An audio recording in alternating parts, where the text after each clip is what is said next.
All right. What's happening, everybody? Welcome back to another episode of the Coffee Q&A, your daily dose of coffee Q&A here on the onocoffee channel. I'm Jay, your host, and we're here most Monday through Fridays, 10 a.m. Eastern, talking about coffee. So if you're just joining for the very first time, welcome. Good to see you.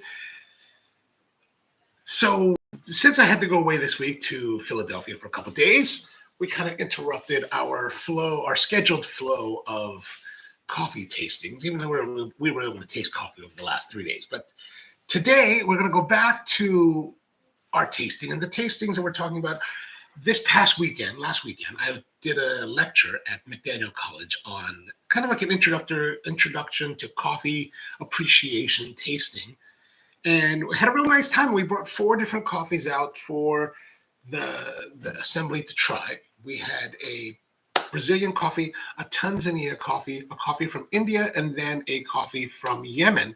And these are 4 very different coffees that give very different flavor experiences in their cup. And so it's really kind of interesting to take people on a journey through that. And so we would continue on today with the second coffee of that series.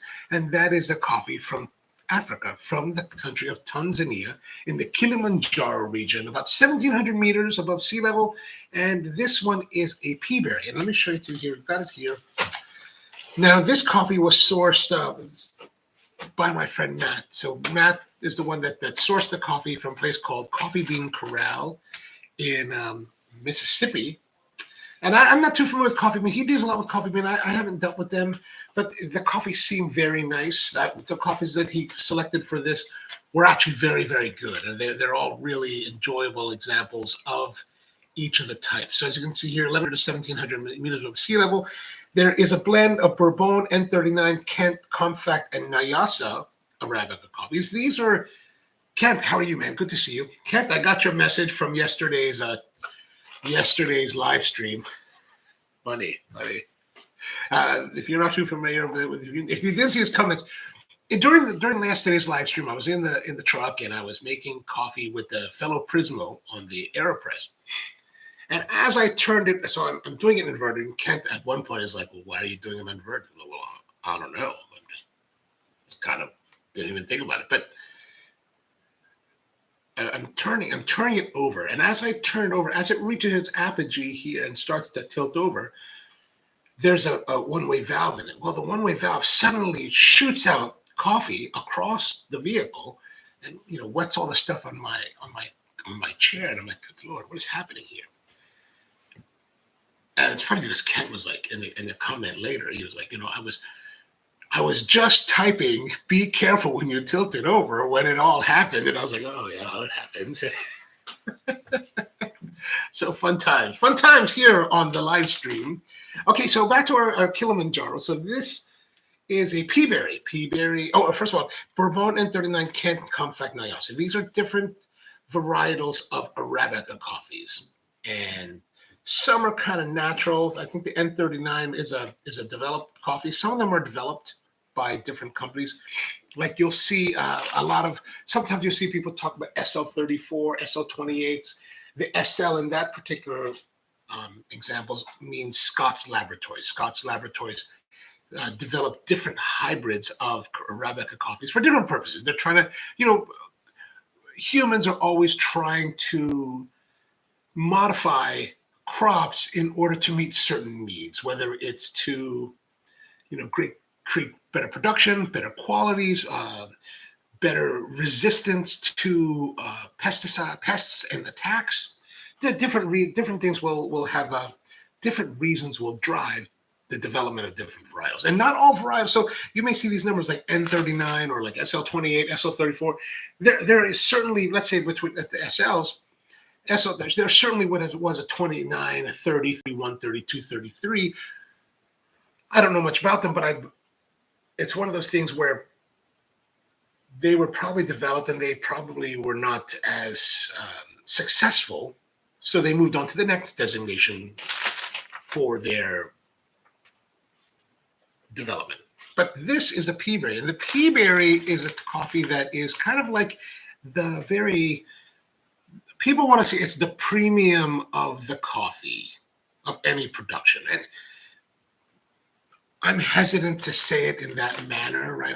It is the rare and unique coffee amongst coffee production. So if you're familiar, coffee comes in a cherry, right? It's two seeds, the two beans inside a husk, inside a big hull. So typically there's two. Once in a while, there's a fusion of those two, so they don't split during development, right? And there's this one kind of oblong-ish football, American football, not soccer, not football, shaped bean. And it's maybe like, it's less than 10%. Maybe it's only like 2 or 3% of every crop. But people have come to find that the Peaberry, since it has all of the energy that went into make the cherry goes into one bean instead of two, it's supposed to be better. That's up for you to decide whether you like it or not. It costs more because now when people are trying to get a Peaberry lot, since it's a very tiny percentage of the crop, you're getting much less yield, and you have to do special sorting in order to pick those berries, the Peaberries, out of your regular coffee bean. So power plant's with us. What's going on, man? Good morning to you, or good evening to you.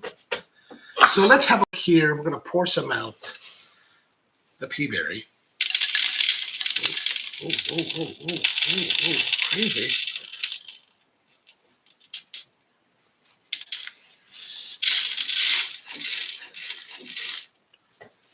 Okay, now as you can see here, it's a very different shape bean, right? It's very different in shape. It's just kind of round and singular. Like this one's a good example. A little bit elongated, right? Elongated, and just one. And on this side where it's normally flat, it's rounded, right? Because there's only one. There's only one inside the cherry instead of two. And just as a comparison, let's grab the last coffee we used, which is a Brazil Sweet Blue. Whoops, don't want to mix those all together. And as you can see, there's a bit of a shape difference. So let's take this one, right? And then let's take this one again, the one that we were using earlier. We'll turn them on their backs. So you can see there's a difference in this case of shape, right? You can see that this one looks flatter. This is more elongated, and it has more rounding, where this is flat. This is flatter. This is rounded. And if we turn it over, you can see that again, right? So that's kind of different. Power plant says those Peaberries look rough, kind of chewed up. Well, we were chewing on them earlier. And they're from, things are tough in Tanzania. Things are tough. All right, let me clean that up here a little bit so we can get back to our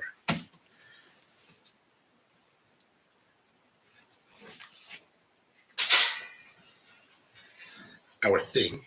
Russell, how are you, man? Good to see you. All right, so there it is, the Peaberry, and we're going to try it and brew it up like we normally do. So let's get our fellow Tally Pro. Let's go to our timer. No, not timer. To weight. 24 grams, as always.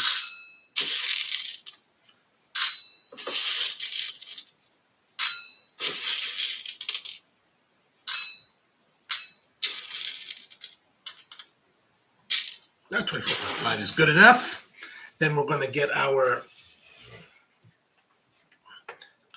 other fellow product here. This is the, what do you call it? This is Gen 2. Now the last time we were using this, it was really slow, right? That Sweet Blue really slowed down. And I was like, man, this is just no good.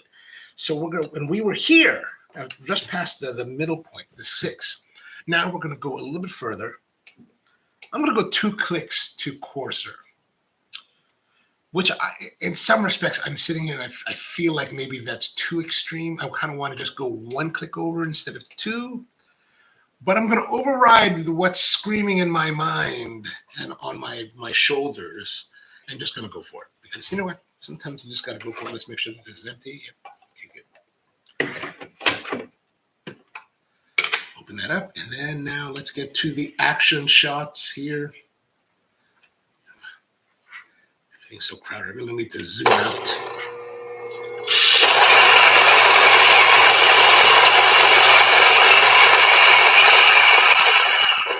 All right. Exciting. There's some nice warm aroma tones coming from the coffee. Oops. Put this back. The one thing about this Gen 2 that it's not that I don't like it. I mean, I want to say that I don't like it, but it doesn't really. It's a good feature. It's not like the older Baratza Virtuosa that I could just slide it back and forth across the Formica top. Very, very easy. Just slide back and forth. This has these rubberized feet that are pretty sticky, so you really can't. It's really difficult to slide. You kind of have to lift it up a little bit to take the weight off. But if you try to push it, it doesn't want to move. So for me, doing this back and forth motion on this show, it's irritating. But like, if this is it's stationary in your home setup, like that's a very good feature, right? That's very nice. But it's something that's been kind of irritating me for the last 8 months since we got this. Okay, so let us get to the brewing here. PowerPoint says, I honestly prefer a coarser ground because I can adjust my pour style to compensate. Oh, I like that. And I have to turn the water on. Okay, let me start boiling the water. Now we're going to be using, we're going to use the same brewing method for all 4 of these coffees that we used for the first one. And that's going to be our flour dripper from Cafec. And we're also going to use the Abaca paper filters from Cafec. And then the Temu $7 carafe, which I really like. I really like. And I know you guys who watch the show, I say this all the time. You're like, oh, you say that all the time, dude. But I do like it. It's a very nice knockoff of the Hario. So the Abaca paper filters, very nice. M0's with us. What's going on, man? Rickety tickety tick. Good morning to you as well. Maku, hello. How are you? All right, so we're gonna put this in here. Now we have to get all of our scaling requirements done. One of my problems with this my burner is that I use these butane burners, and they look like this, right? This is my last one. I usually will have several packs of 4 packs lying around, but I've been going through them and I haven't bought any replacements. And you know why? Because if I get them at the best prices at the Asian market, the Korean market here, like the H Mart or the Lotte. And every time I'm out that way, I'm actually lazy to stop in.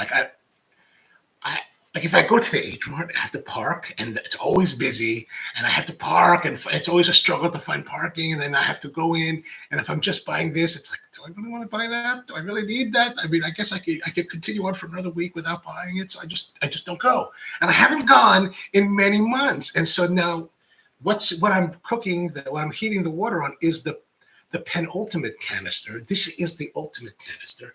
And so now I'm like, I really need to go and I need to just suck it up and go to the market and buy it. The next time I'm out there, I'm just gonna have to go and do it. So I don't know. PowerPoint says it became cracked badly. Wait, what are we talking? Oh, the Cafec flour was my daily driver for about 2 years. Oh, but it became cracked badly from the thermal shock of heating and cooling, and it got binned. Oh, wow, that's terrible. I'm surprised that this plastic had that kind of response to it. M0 says, I like this show and this group. Oh, thanks, man. We like you too. Please, everyone, you have a wonderful, thanks, man. You too as well. You have a wonderful weekend out there. So, but I wonder, now that you mentioned that, PowerPoint, I wonder, I imagine that you can just 3D print new drippers, right? Are you guys doing that? 3D print, and I have a 3D printer. I never even thought about that. I was like, huh? But just until this very moment, I was like, I guess you could print the 3D. You could print a 3D. You could 3D print a pour over drip or any kind of coffee brewing apparatus. I haven't even explored that. Actually, my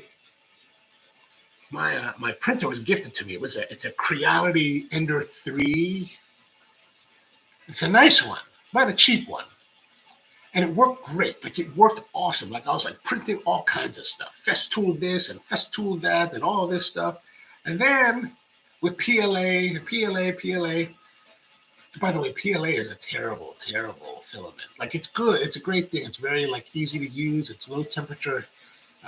It melts at a lower temperature, but it's not structurally very sound. Like, everything that I've used it structurally for has just almost immediately broken. It's like, okay, that doesn't work very well. My brother, who's a much more advanced 3D printer person, he's always like, you should just be using PETG. And I'm like, now I got to the point where the bed doesn't like fully level. So like the prints are like all mucked up. And that actually happened like 4 months ago. And I was just like, I'm just so like, I just want it to work. I don't want to do it. So I haven't actually, it's just been sitting there for the last 4 months. I haven't done anything with it. It's terrible. It's terrible. Power Plant says, some say I bin things too easily, but if it stops bringing me joy, bin it. You know what, man? I tell you what, I am definitely not a bin it too easily kind of guy. And I think that there's, and as someone who probably has way too much stuff, I think there's great joy in like not having too much stuff. So I totally support you binning things on the regular at all times. Because I always like the aesthetic of like emptiness, minimalism.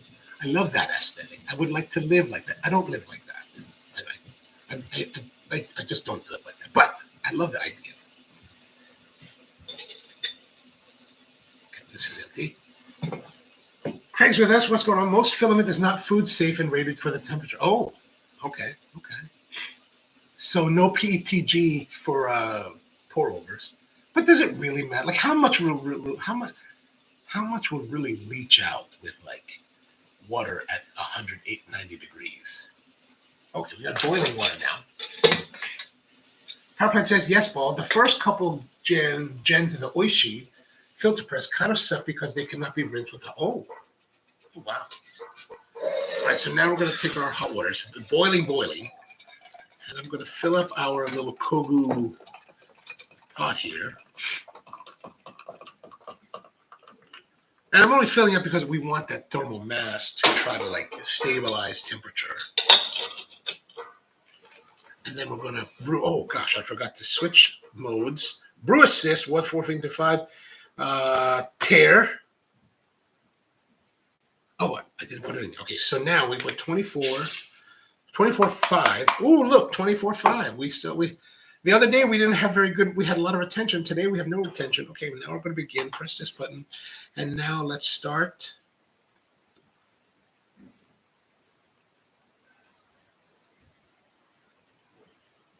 $50 grams or so.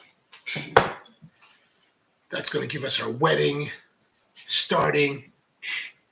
Power Plant says, infamously, I had the Cafec Deep 27 for a week before. Okay, so why did you unceremoniously bin your Deep 27? This has to be a very interesting mode. Okay, 84 grams, 36 seconds. We're going to try to see. You know, I bet it was one of the Kent's asking, why did you bin it? You didn't like it? I bet it's something like, you know, he got it, looked cool, it's all skinny, and he started using it. It was like, this is just brewing weird. I'm going to throw it away now. Like those filters actually irritate me, the Deep 27 filters, because of the way they sit in the bag. And every time you move it around, it wants to slide out of the bag and fly across the floors. And when it flies out of the bag, it's like they're like, all the filters like, we're free. And then they just kind of fly out and like spread across the floor. You're like, oh God, here we go again. It's terrible. It's a terrible thing. 131, 120, we need to catch up.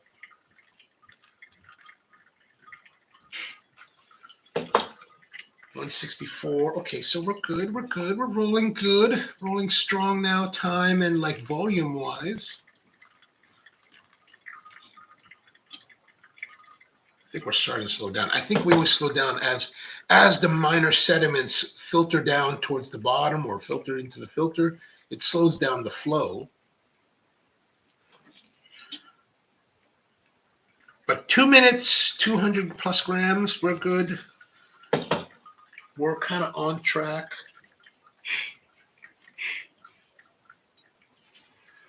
Power Plant says, today I'm drinking the Verve, Japan. Oh, hold on a second.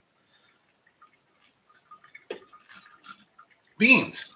They are fine, but it was too expensive. Micro roasters are best, in my opinion, if you support small business and get nice beans. I totally agree with you. You don't need to search. You don't need to support places like Verve that are multinational conglomerates now. Support the local roasters.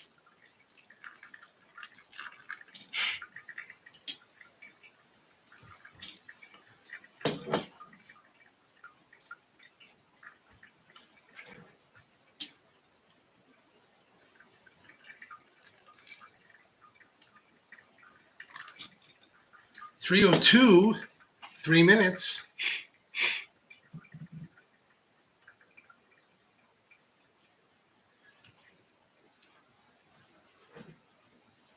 Marco's asking, what coffee is everyone drinking today? Yeah, that's a good question. What coffee is everyone drinking today? 323, 314. So we're running pretty good. This grind is very nice. Robbie Yes is with us. What's going on? Hello to you. We are brewing some of the Tanzania Peaberry in the Kefek flour dripper with the Kogu kettle in a Timu carafe on the this is the Fellow Tally Pro Studio Edition SE. Kent's having a Kenyan decaf. Oh, nice. Power Plant says, I didn't care for the Deep 27 because the pour style and volume was too small for me. I do 320 milliliter cuppa every day. 22 to 24 grams of beans was too much for the pour style of the Deep 27. Okay. Yeah, I think it was Kent that told us the other day when we were on us brewing that 13 grams. He was like, use the Deep 27. So, all right. Okay, so we've got our coffee. Finished at 4 minutes, so that's good. Good timing. Again, what I like about these type of things, you just kind of toss it.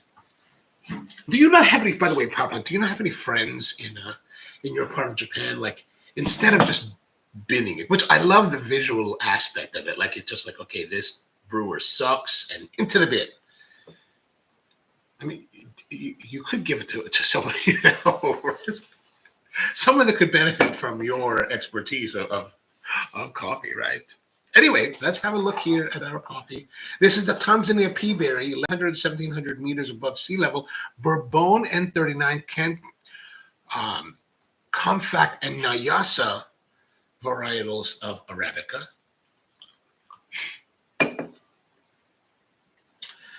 PowerPoint says, if I want to make a smaller cuppa, I can just use my AeroPress Gen 1 and slowly get cancer poisoning. Oh, I like the idea.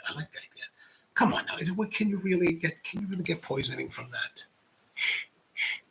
It looks like, it turns out I have only Gen 2 AeroPresses left.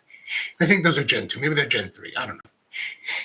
I really like the clearer early generation AeroPresses. Like I thought the smoked is nice. The blue ones are okay, but I really like the clear better. Like the clear BPA laden, like poison your blood kind of plastics. Always better.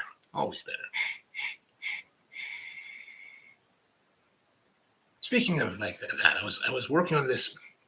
I bought a bandsaw last week. I got it from this guy. Gave me a great deal. A really, really old 1934 Delta 14-inch bandsaw, cast iron. And I was stripping it last week. I was like, okay, so I took it back to the workshop, and I was like, you know what, man, I've got it apart to transport it. I might as well just fully restore it. Just do it. Just get it over with, right? So I sat there for like 2-3 days over the weekend, stripping this whole thing down, putting paint stripper. And it wasn't until I was almost done, I was like, this is 1930s. There's probably lead in this paint. I should probably be a little more careful. So, if I start exhibiting weird quirks, then you might know why. Oh.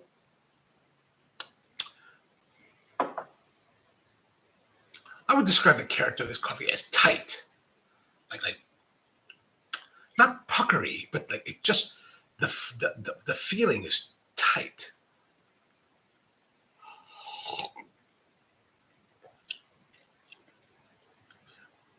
Kind of a light bitterness, light to more pronounced bitterness.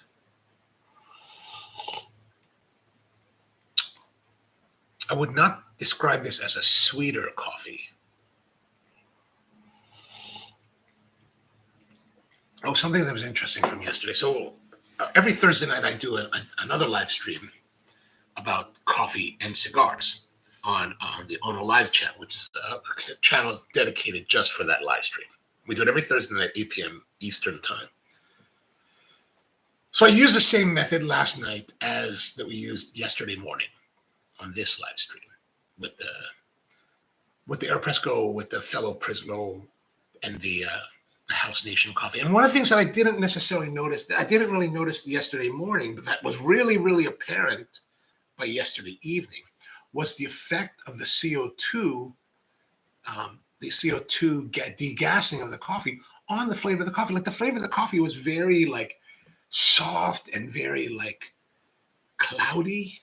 I guess that's the best way to term. But it just was very like soft and like removed. Like it didn't really have a lot of character. Not like it did the day before or the first day that we tried it. Like it had progressively gotten worse. But I didn't really notice it yesterday. Partially, I think, because we were eating, sfogliatelle and Italian cookies. So that I think kind of masked. Like I think that that occlusion really probably was more apparent yesterday morning, or as apparent yesterday morning, but because we were eating some other stuff with it, I didn't really notice it last night, since I usually make that coffee before we start the cigar for the evening, that I could taste it a lot more. The taste is very clear, because there's nothing else on my palate. So it's interesting to see that the occlusion of flavors from the CO2 production really has reached a very heavy point. And that was 3 days past roast. So just an observation. I thought, as I'm thinking here, standing here thinking about like the flavor of this coffee.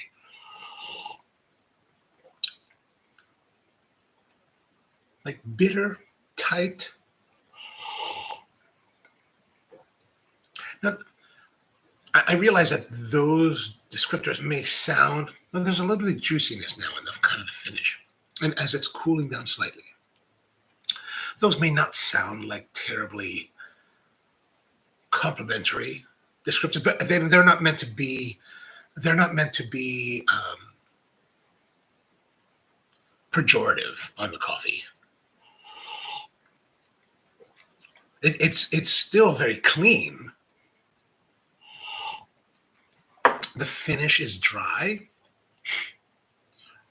And the coffee it's a good coffee, like it's very nice, but it just, these are the characteristics of it. And one of the great things about this coffee, especially for the tasting, was that it's such a departure from the sweet blue. So, and the progression that we told our attendees was to start with the sweet blue, the Brazilian, and then move to the Tanzanian, which is this coffee. This is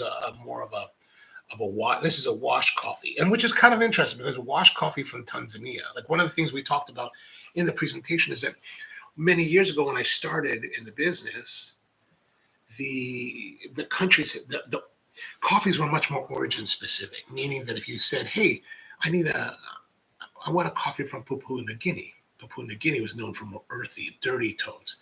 Or if I wanted to have cleaner, sweeter tones, I would look more towards Central America, because all of those in Central America were washed. But if I wanted more fruitier berry tones, I should be looking towards Eastern Africa, because Ethiopia and all these places, they're much drier climates, so everything's being natural processed. And let's just use as a general reference. But now, as the the coffee has changed, the industry has changed and evolved with third wave and now the more specialty movement and people like myself were pushing on producers to do different things, and producers were interested in trying new methodologies that weren't necessarily from their region. So over the years, you've seen a lot of cross-pollination, like, for example, African raised beds used for drying in Central America, or in this particular case, taking coffee, washing it in Tanzania. So it's really interesting to see that where this would not have been the case 25, 30 years ago. Or really 25, 30 years. 25 years ago, we were just going to enter the era when that was going to start to change. 30 years ago, definitely, it was still very country specific. So a lot of times people ask me, like, since people that are more used to the older way will say, I like this coffee, but it's not. And people, and then regular people ask, hey, what coffee do you like? And it's really kind of like, sometimes I'll just throw out, I like Ethiopian coffee because I like natural coffees, but it's no longer so tidily packaged as it used to be.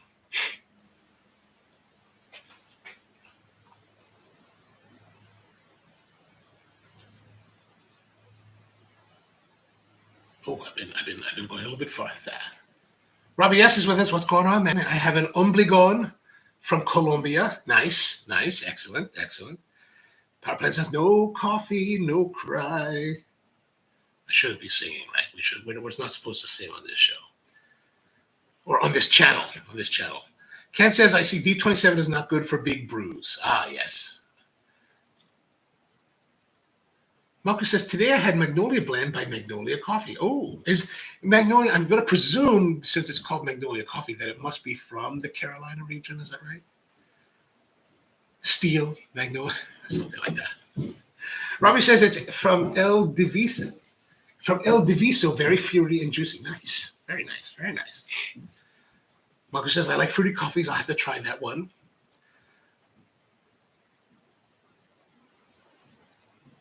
So is it Louis or Louis Leoncini? And do you say Leoncini or are you saying Leoncini?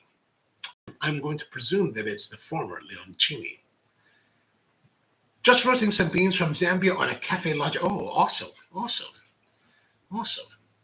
Power plant says, when you remember when the Prismo shot its load all over your all over your bread? How can I forget? I shot its load and I didn't get to enjoy it. That's no good. Robbie says that it's one of the fruitiest I ever had, and it's just a natural thermal shock. I can totally, I can really recommend it. See, that's my wannabe surfer 80s kind of coming in. I could totally recommend it. I can really recommend it. It's dense and complex and testes. Nice testes. Power plant says, I often say coffees are drying or acerbic, not always bad, but not exactly positive either. I don't think that this is, but maybe it's not exactly positive. Maybe it's definitely not bad. But I think that this is one of those things where I believe that it's something that I want to present the idea of what the flavors are like. And maybe if I was to drink on by myself all alone, I would be like, okay, this wouldn't be like my favorite coffee. But I think it's also things where we need to talk about, try to deliver the flavor profile of the coffee in a way that those who may like that kind of flavor profile won't be turned off to it.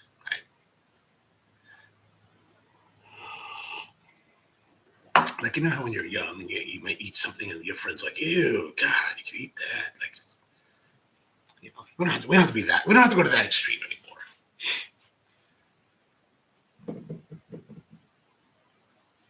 Robbie S says, tastes like banana, gold kiwi, and pomelo. Ooh, nice. I like that description. Marcus says, all thermal shock. That makes sense. The fruitiest coffees I've had were all thermal shocked. Oh, nice. Okay.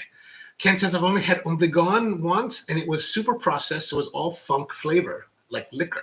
I think that's definitely something when you push the fermentation, it can certainly fall too far. or become more extreme. Busa is with us.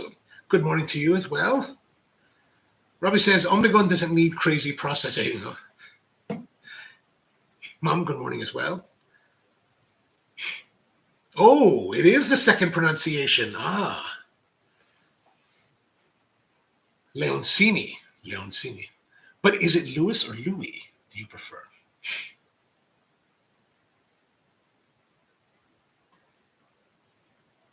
Paige is asking Robbie, which roaster did you get the Ombligon?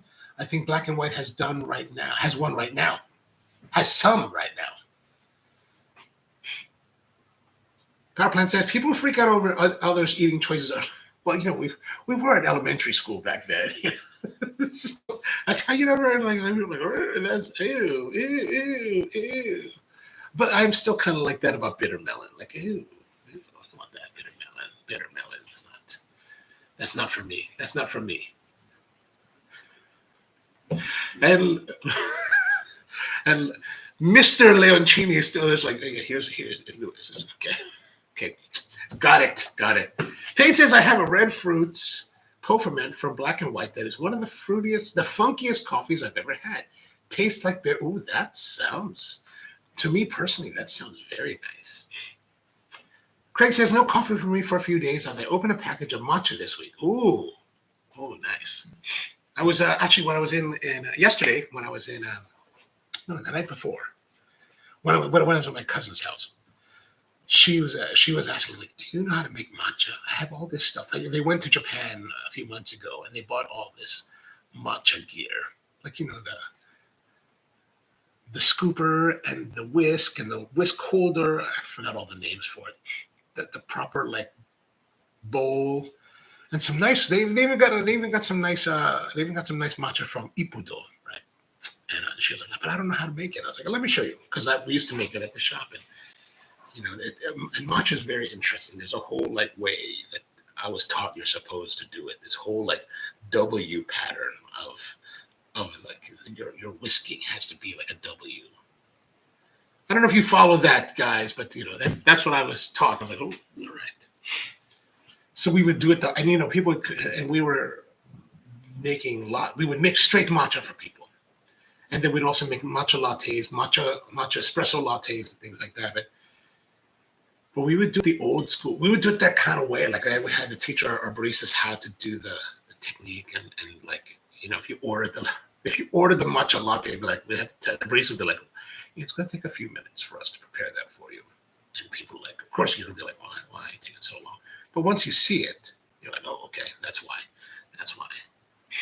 And those of you who may like Studio Ghibli, if you ever go to visit Studio Ghibli, across the street from Studio Ghibli is this really great matcha shop. And the reason I know this is because I was looking at matcha shops one year, and I was like, they're like, this place makes great iced matcha lattes. I was like, all right. So I looked it up, took the train out to it, had to get on a bus, took the bus, and it's kind of far from the train station. Like you get out there, and it's almost like in a not rural, but it's not urban necessarily. You get off and you walk a block or two, and there it is, this little matcha shop. I forgot the name of it offhand. I'd have to look it up, but this little matcha shop, and it's right across the street from Studio Ghibli, which Spirited Away is a great anime, but I'm not necessarily a crazy fan of Ghibli.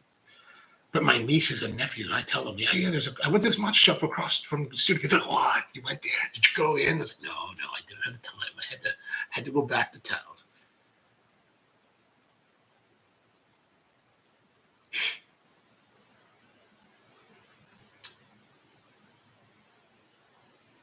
Power Plant says people keep drinking matcha, and I'll just keep sipping my yerba mate. Nice. Paige says the red fruits are co-ferment. It's a bit much on its own, but it makes an interesting, tasty latte. Ooh, that does sound very nice. Mako, correct. Magnolia Coffee Roaster. Magnolia Coffee Roaster is located in Matthews, North Carolina, which is basically Charlotte. Oh, awesome. My friend opened a coffee shop somewhere there, around the Charlotte area. And he opened it a few years ago. I haven't talked to him in a while. I should really call him. And Maku highly recommends Magnolia. Craig says, coincidentally, my matcha is from Ippudo as well. Oh, nice. They're sold out due to the popularity. Yeah, it's crazy popular now. Pete says, drove past Black and White in Raleigh yesterday, but they were already closed. Oh, that's too bad. That's too bad. That's too bad. I have never been there. Usually if I'm down there, I'll even though like Len Butler is a very good friend of mine, like I have never been to, but I don't think I've really been down there much in the years that they opened Black and White. I think the last time I was down in Raleigh Durham was 2013. Wow, that's a long time. Yeah, it's been a while. It's been a while since I've been down to that part of the country. So the coffee, let's see how it is. It's cooling. It's dry on the finish, but you know, there's a slight, now that it's cooled down on the dry finish, there's a slight undertone of sweetness.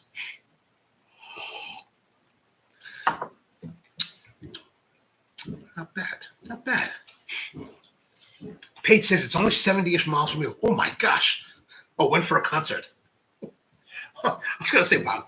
Yeah, I would. If 70 miles, I would not be going there. 70 miles is far. It's far. Next week, we're going to be doing the 70-mile trip again.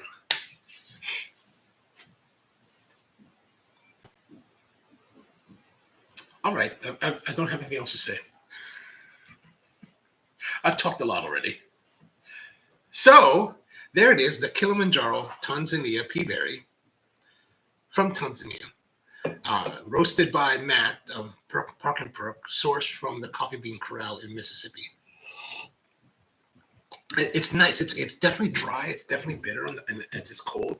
I think it may be interesting, like to take this now and pour it over ice to, if it, like, especially if it's hot outside, and have like a cold coffee. I think that would be kind of interesting, especially if you wanted to add a little. In this case, I might even think of adding a little bit of cream and sugar because it's got enough of that dry bitterness to like stand up to a little bit of sweetness, a little bit of, maybe even a little bit of milk, maybe a little bit of milk. I don't know. Paige says that's because you're in the DMV area. Yeah, well, you know, and before this, I also lived in Honolulu, right? And so like when I lived in Honolulu, I came back here to Maryland. I was like, man, like let's say, especially when I first came back, you know, I was you know involved with like metal work, and for a whole other reason. Anyway, so like let's say I wanted to get anodizing done, like or a chrome plating, for example. I could just drive like from where I lived in Honolulu. I could drive like 5 minutes and get to the chrome platers, or maybe 10 minutes to the chrome platers. Here in Maryland, I have to drive to the other side of the city, which is 25, 30, 40 minutes. I was like, oh God. I was like, oh, there's so much to go. And like, if you've ever been to Honolulu, if you live in Honolulu, like if you have to go to the Eva area, you're like, man, that's just far away. And in terms of like even East Coast, it's fairly close. Like it's pretty close. You're like from me to go from where I live in the Cockeysville area to the county seat of Towson, it's maybe that far. And I would go there without really thinking. But in Honolulu, like, oh God, I don't want to go there. It's so far away. So terrible. Paige says, anything coffee, food, concert related worth going to is at least 35 to 40 minutes. Wow, really? Are you like really kind of in the countryside of the Carolinas? Power Plant says, I have been to 2 ceremonial matcha events and they were exhausting. No. Yeah, I don't know if I want to do the ceremonial tea. I just want to like, you know, sit there and whisk, and then drink. Every guest is served one bowl at a time, and you have to sit seiza the entire. Oh yeah, that's. Well, I mean that's going to be tough, but you know, now that I think about it, like older me or younger me, fatter me would be like, oh man, that just sounds brutal. But now that I'm like, you know, Adonis me, it's like, oh, maybe I could do that for a couple hours, sit down, Seiza style. I don't know. Paige says, not in the country, but a small city with not much but a casino on offer. Ah, okay. 2 coffee shops other than Starbucks and oh, sorry.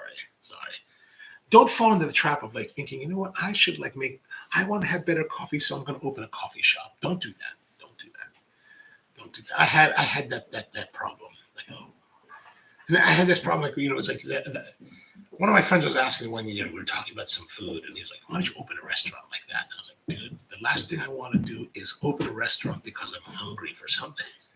Like, that's the worst way to go. I'd rather just spend the money and fly somewhere to go eat the food and come home than like actually, try to build a business around it. Paige says, I don't just make it. Oh, gotcha. Understood. So anything interesting happening over the weekend for you guys? I think I've got that. My cousin wants to go to a toy fair. There's a toy fair here at the Maryland State Fairgrounds or Toy Expo. He loves it. My cousin, he's a little bit older than me, but he still loves to collect toys. I can't say that I don't either, but I try not to buy toys. But he's got all these collectibles. It's really kind of amazing. I'm still like, wow, dude, you got a lot of collectibles here. And, he's one of those guys that's also like, oh, you don't want to break the packaging. I'm like, you don't want to break the packaging? I try not to be like that. I'm like, I want to break the package. I want to play with my toys. Right? I don't want to play with it. So that, and then there's also a bonsai meeting tomorrow.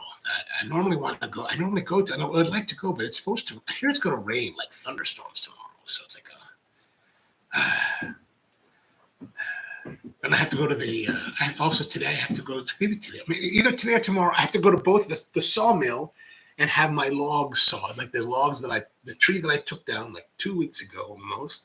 I still haven't had the logs milled because it's been rainy and I've been away, and so maybe today I'll go get them milled, and then I have to take the parts over to the sandblaster and have him sandblast all the parts. So that's what I got to work on this week. Paige says, my boyfriend tried to get me to open a mobile coffee business, and I'm like, nah, no, don't do it. I mean, if you like working with people, and it is a very rewarding kind of business. But like, if you're doing it because you're like, I don't really have any coffee, and I would like to have better coffee, then no, because you just never get to enjoy. Like, I tell you what, here's the thing. I never really get to enjoy coffee in my own shops, and I've had like 4, 5 locations already. Never have I enjoyed coffee by myself, or as you would in my shop. I have never really experienced that, and it's kind of funny because the reality is that even if I go and I sit down and I have a coffee, I can never do it for myself. Meaning that, at some point during my attempt, a guest will come in that wants to talk. Staff will have a question or an issue that needs addressing.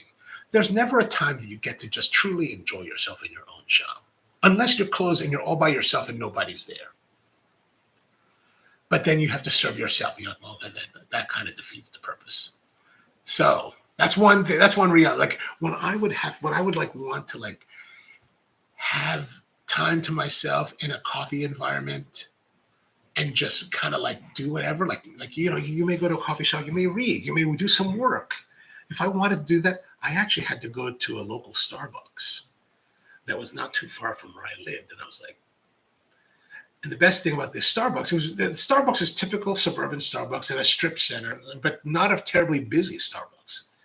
So it's very nice. And the best bit of it, that nobody knew what I did. Even though that my shop was at the time was at the forefront of Baltimore's coffee scene, these baristas had no idea who I was, which was fabulous, right? I would walk in, they wouldn't know me from Adam. They were just like, hey, how are you? And blah, blah, blah, blah.